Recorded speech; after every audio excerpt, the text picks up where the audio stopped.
Caribbean Star of the Seas is going to have some big improvements over Icon of the Seas, and I've got all the changes up next.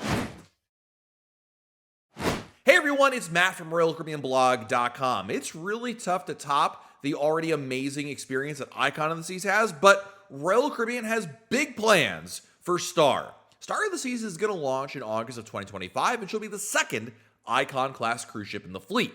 Royal Caribbean is definitely not making a carbon copy of Icon. They've outlined some key areas on how this new ship is going to be different. I wanted to break down those changes with you. I had a special opportunity to talk with Royal Caribbean Senior Vice President and Chief Product Innovation Officer Jay Schneider about all these changes, so here's what you can expect that's going to be different on Icon so far. Number one, something really cool Star of the Seas is going to have is a new facial recognition stateroom door test. Now, this is an idea that Royal Caribbean first had in play just before everything shut down in 2020, but it will get implemented in a small capacity on Star of the Seas. This will be a pilot program, and we're not sure yet how many cabins or what cabins will have the facial recognition option there, but essentially, based on the patent information, if you walk up to your door, the door would unlock for you as the guest because it uses facial recognition in order to operate it. Again, more details on that later.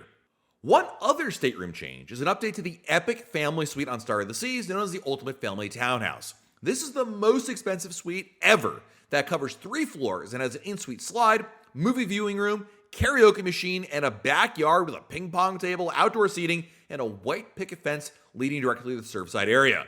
Now, Royal Caribbean said that the townhouse will get an uplift and will get a really new look to it. And a lot of that is based on guest feedback so far from the suite on Icon of the Seas. Next up is dining, and Royal Caribbean has said the top 2 reasons people go on a cruise is the destination and food, and that's going to drive a lot of the changes we're talking about on Star of the Seas. For Star, there is going to be the follow-up to the glitzy Empire Supper Club dining experience because Star will shift west to have a Chicago-based option, and it'll be called the Lincoln Park Supper Club. Sorry, Fred Durst, no relation to you.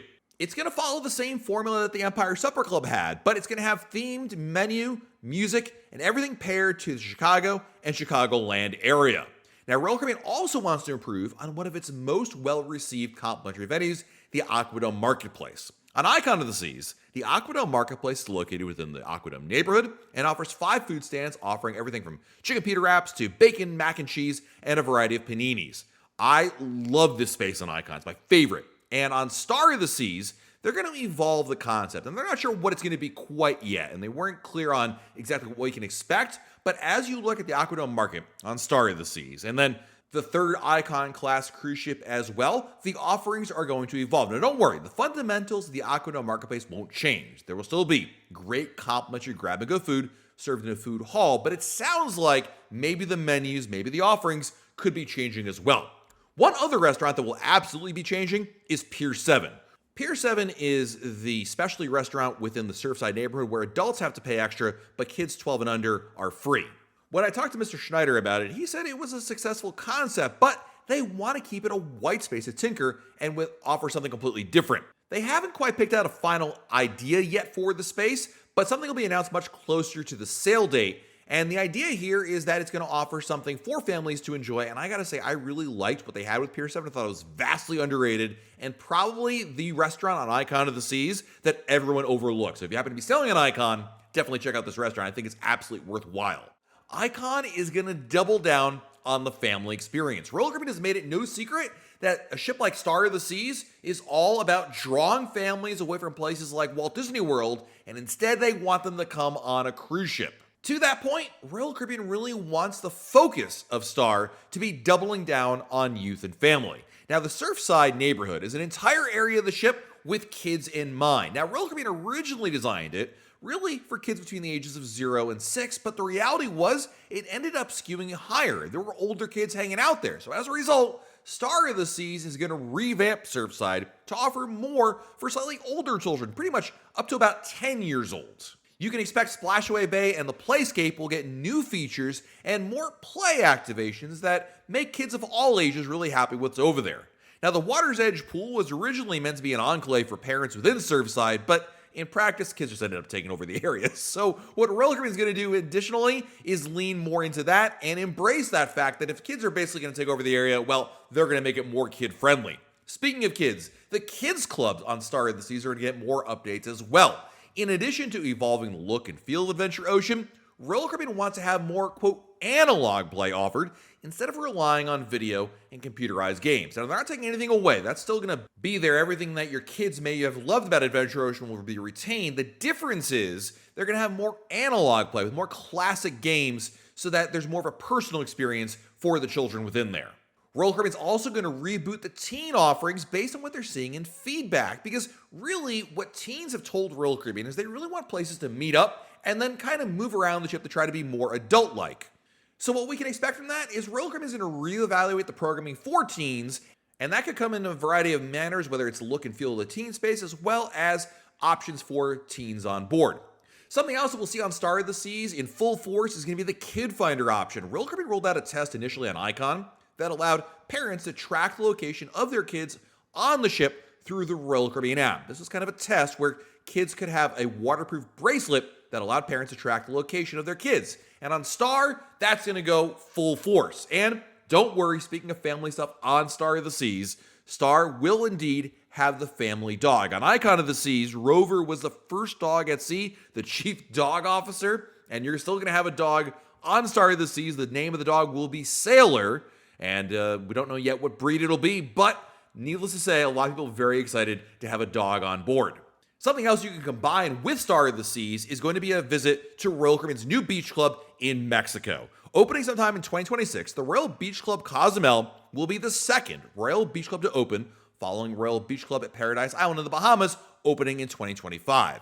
Now, as an extra cost option available exclusively to Royal Caribbean passengers, well, your admission here will include access to swim-up bars, pool cabanas to rent, snorkeling, kayaking, restaurants, and even street markets. And this is part of Royal Caribbean's overall global strategy to combine great ships with great destinations. So keep in mind, if you're thinking about the bigger picture here, is not only is Star of the Seas going to be packed with lots to do on board, but also you're going to be visiting awesome places with the Royal Caribbean touch, like here in Cozumel. There's a few other tweaks coming to Star of the Seas. Number one, the Pearl is going to be greatly improved. Instead of a single color light ring, they're going to have many more multicolor rings that are really going to bring this space to life so they can offer a broader canvas to play with and more stories that they can tell. There will also be more pool space on Star of the Seas. That's because initially with Icon of the Seas, they were concerned about a practical approach to it's called water weight. So Mr. Schneider said there'll be an incremental water weight added back in a hot tub. They'll be located adjacent between Lime and Coconut and the Aquadome market that was originally planned on Icon, but was later pulled. If you're wondering, will Star of the Seas be bigger than Icon of the Seas? Actually, not. Royal Caribbean said that's really not important to them, and they're not going to make Star of the Seas like 1 meter longer, bigger, whatever, than Icon of the Seas. They're basically going to be the same exact size, because for Royal Caribbean, they feel the options available on board the ship are the most important thing. And they're not going to be concerned with, again, lengthening a ship by like a meter or two in order to claim that title. It's nice to have that, but really, it's not something that really moves the needle for Royal Caribbean. Now, this is our first look at what we can really expect with Star of the Seas. We've known about Star for a while now, but really haven't had any details on it. And this is our first foray into what we can expect. Now, there's going to be more announcements as we get closer to the launch of Star of the Seas. Don't forget, Star of the Seas is going to sail from Port Canaveral beginning in August of 2025, and she'll be offering cruises to the Eastern and Western Caribbean, 7-night sailings.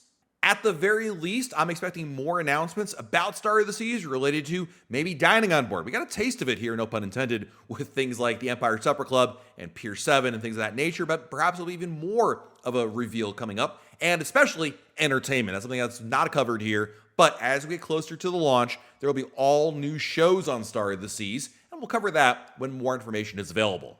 Let me know in the comments below, what are you most excited about Star of the Seas? What changes do you want to see on Star of the Seas? And will you be sailing on this brand new cruise ship when she launches in August of next year? While you're down below our comments, please hit the like button, subscribe to our channel, and turn on notifications. That way, YouTube will let you know of a brand new video to share. This has been Matt from RoyalCaribbeanBlog.com, and we'll talk again real soon.